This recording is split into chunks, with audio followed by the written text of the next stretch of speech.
the outside rail. Eldar Eldarov is a classic winner. He looked really well. Kyprios is coming next. Here we go.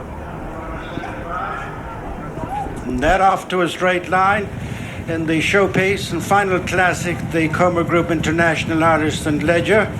Group 1, a mile and 6, and it's the outsider Yashin first to show in front, being followed by Dawn Rising.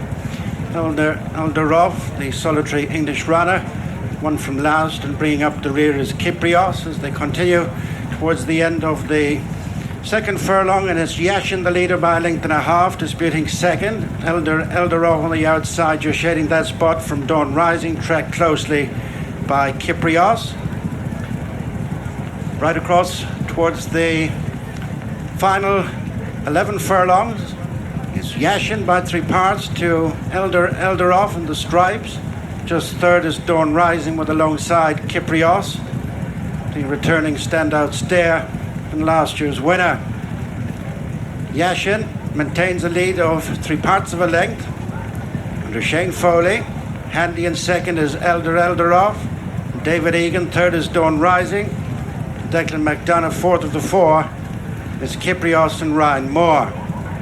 Continuing right over on the far side, Yashin the leader, followed by Eldar Eldarov. Ironically, his last one came in the English version at Doncaster last September. White cap of Dawn Rising, and completing the quartet as they go uphill to the halfway stage is Kyprios. Yashin from Eldar Eldarov, and third is Dawn Rising. Whipping them in is Kyprios. Coming up to the final 3/4 of a mile, Yashin yet to be headed. Eldar Eldarov close in second. Third is Dawn Rising, runner up in the trial here last time. It's just in front of the back marker Kyprios, right up at the top. Yashin joined by Eldar Eldarov, a couple of lengths to Dawn Rising and Kyprios. They're in 2x2 formation, coming down for the turn into the straight. Yashin, Eldar Eldarov matching strides. Edging into third place is Kyprios, but nudged to do so ahead of Dawn Rising as they swing into the straight with just over 3 furlongs to go in the Curragh Group International Artists and Ledger. Yashin ridden along against the rail from Eldar Eldarov, less than 2 lengths back to Kyprios, brought to the outside and gets a reminder with 2.5 furlongs to go, and then Dawn Rising coming down towards the final 2 furlongs. Eldar Eldarov one off the rail from Yashin, trying to stay on is Kyprios, followed then by Dawn Rising, but Eldar Eldarov has gone for home under David Egan, leads a couple of lengths. Kyprios, Yashin fades on the rail, and then Dawn Rising racing inside the final furlong. There's no catching Eldar Eldarov and David Egan. They're 5 in front of Kyprios, and third is Dawn Rising, and then Yashin. Eldar Eldarov is adding a second St. Ledger to his CV. The Curragh Group International Irish equivalent, won by David Egan and Roger Varian. Kyprios second on return. Third, Dawn Rising. Yashin whips them in, last of the 4. So it is Eldar Eldarov who adds the Irish Ledger to the Doncaster version that he won last year. He returns at 16-5 here for Roger Varian, and a huge moment for David Egan, who of course grew up here from this part of the world. Applies his straight across the water now, but he's returns to the Curragh Ruby for a memorable win on a horse that you were quite sweet on beforehand. Yeah, and fair play to Roger Varian. He's had him here in great shape. David Egan kept it really straightforward. Shane Foley jumped on Yashin. David immediately got out from inside to get into second place in this horse, who had race fitness on his side. The ease in the ground didn't inconvenience him. Both Shane Foley and David Egan were intent on putting Kyprios' fitness to the test, and this horse has won really well. Rolled down the hill outside Yashin and moved in, kept in beside him. But look, from the stalls, Dawn Rising was the slowest on the inside, but just here David Egan gets back and he's thinking, I don't want to get stuck here, and he's seeing me nudges forward now to go and follow Yashin, allows Kyprios to drop back behind him and kicks forward to get up behind Shane Foley, and from there he's just kept it really simple. He's a really relaxed horse, Eldar Eldarov, and he settled lovely. He was able to coast along at an even tempo without going mad. And look, Kyprios, I know Aidan O'Brien trains him, but when you get to this level, it was going to be some performance to win a Group 1 with him after that kind of a layoff. And to be fair to both Shane Foley and David Egan, they were certainly, I know he's a strong stayer, but they were going to test his fitness, Gary.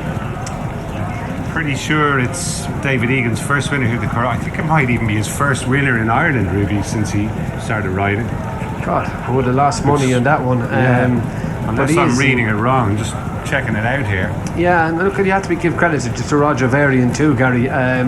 You know, this fella started the season in York in a 2 mile race, or not a 2 mile race, a mile and 6 I think it was. He ran really well, didn't get the trip in the Gold Cup. As he said himself, he ran well in the Goodwood Cup. He was just behind Coltrane, who won the Lonsdale, and you know, he's targeted this race and he's come here in good form. And I think we were both surprised beforehand how strong Dawn Rising was in the market, but this horse has travelled smoothly. And look, he probably didn't get the trip in the Gold Cup. And watching him here, you think, yeah, 2 miles should be within his compass, but a mile and 6 has really seemed to suit him. Yes, and once he'd taken a measure of Yashin, looked as though Kyprios was going to have a real job on his hands to get to grips with Eldar Eldarov. But that's, as Ruby said, Connections obviously keen to fully test the fitness of the favourites after his layoff. Potential for him to be a bit rusty. How did you think Kyprios moved through the race? I thought he travelled well through it. His style of racing didn't surprise me. He's off it down the hill here. That is Kyprios. He's an incredibly strong stayer, and he's always been very tough. He's kept going well to be second. He'll step forward from this, I would imagine. Be interesting to see where they go. There was talk of the Arc. Maybe he'll go back to the Cadran now. Hard to see him being quick enough to win an Arc, Gary. What would you think? I would have said so. Yeah, maybe if it did turn up really soft, it might bring the stamina into play more. But Utoxeter in January ground now. But I'd say, look, this horse has travelled really smooth. And look, Kyprios has added a long way down, and he's had a good run. He's going to get a good blow for this and step forward. But yeah, I was impressed with the winner. And you know, as we said, Yashin ran well in the Ebor. Not sure is he in the Irish Cesaro, which Dawn Rising is, as far as I know.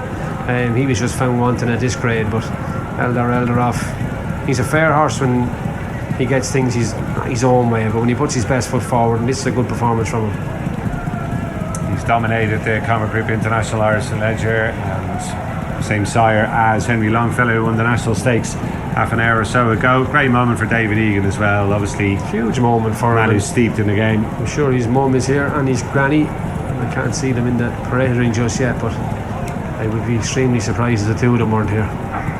He's only, by the look of things, had a small number of rides here in Ireland before, and if that is indeed the first, not a bad way to break your duck winning the Group 1 centrepiece on the second day of this Irish Champions Festival fixture. And Roger Varian, he didn't sound actually too despondent about King of Steel's run yesterday. I was a shade disappointed with him, but yeah, taking the positives. I think he was, and I suppose as a trainer, Gary, it's a hard enough job, and if you're not taking the positives, it's very easy to find the negatives. Fair play to him for finding the positives. It was interesting watching him, actually. We were sitting here in our position watching the race, and he was on the move. Gone a couple of furlongs, Roger Varian strolled by to have a look at the big screen, but yeah, he's bound to get a good reception as he heads back in here, and David Egan has a smile that tells you exactly what it means to him. Very much so. Great shots after the final Group 1 of the Irish Champions Festival. I was just thinking the very same thing.